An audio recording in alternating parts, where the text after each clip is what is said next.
बढ़ती आलूदगी की वजह से ताज नगरी की आबोहवा सांस लेने लायक नहीं रह गई है। मौसम में बढ़ती ठंडक के साथ ही धुंध की मोटी चादर फिजाएं आलूदगी को बढ़ाने का काम कर रही है। ऐसे में बुजुर्ग हो या बच्चे, इन सबको मुश्किलात का सामना करना पड़ रहा है। हालांकि जिला इंतजामिया मुसलसल आलूदगी पर कंट्रोल करने के दावे कर रहा है और अफसरान लगातार मीटिंग कर आलूदगी से निपटने के मंसूबे पर काम कर रहे हैं।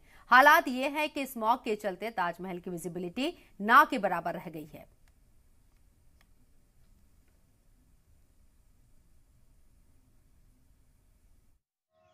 ताजमहल की संगमरमरी चमक को स्मॉग का ग्रहण लग गया है। यानी कि जिस ताजमहल की खूबसूरती को देखने के लिए दुनिया भर के पर्यटक आगरा में आते हैं, लेकिन वो इन दिनों खास करके सुबह के वक्त और शाम के वक्त मायूस है। मायूस इसलिए भी है कि स्मॉग की चादर ने ताजमहल को पूरी तरह से ढक लिया है और उसकी खूबसूरती को भी पूरी तरह से एक तरह से गायब ही कर दिया है।